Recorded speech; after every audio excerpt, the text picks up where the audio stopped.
అయితే మొన్న మా నాయన నాకు ఒక చిన్నపాటి స్కూటర్ కొనిచ్చిండు. ఈనాడు మస్తున్నాయి కదా, ఆడోళ్ళదే నడుపుతాండ్రు, మొగోళ్ళదే తోలుతాండ్రు. అయితే ఆ స్కూటర్ను నడుపుతుంటే నాకు గజ్జు గజ్జుమంటున్నదల్లా, ఎవరికి గుద్దుతానో ఎవరికి టక్కరి ఎత్తానో, గిట్లనే భయపడుకుంటా వణుకుంటా తోలుతున్నా.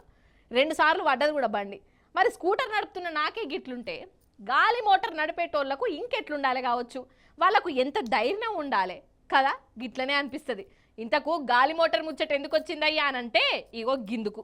ఆగో మోగుల మీద చూడుర్రి, గాలి మోటార్ వస్తుంది.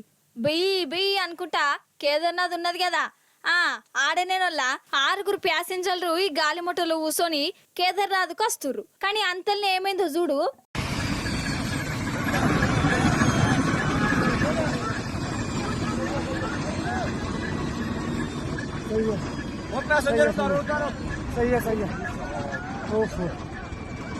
ఓష్ని ఆగో కన్నాలు తగిన పతంగి లెక్కనే గాలిని ఏటమటంగా తిరుగుతుంది కదా.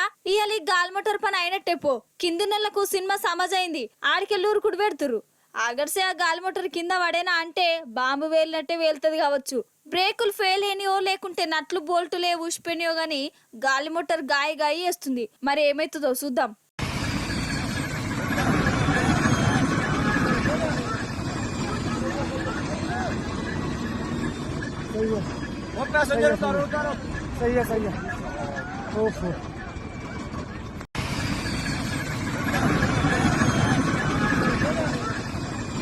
అమ్మయ్యా అవి చూసిరా, జనాలకు దూరంగా పట్టుకోయా ఆ పిండు డ్రైవరు. అసలు ఇది ఒరిజినల్ గాలి మోటారా లేకుంటే చిన్న పొరలు ఆడుకునే బొమ్మ గాలి మోటార్ అన్నట్టే అనిపించింది జర్రసేపు అయితే. ఈ గాలి మోటార్ నడుపుతున్న ఆయనను ఎంత తారీఫ్ చేసినా తక్కువనే. పానాలు ఉంటే పోతాయో తెలియదు గాని ఏటైతే అటాయి అనుకుంటా ధైర్యం చేసి గిట్ల పైలంగా ఆపిండు. ఎవ్వరికేం కాలే.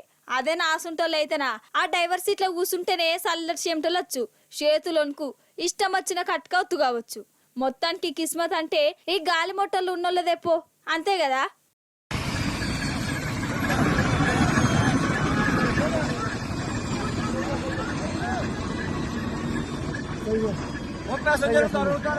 सही है सही है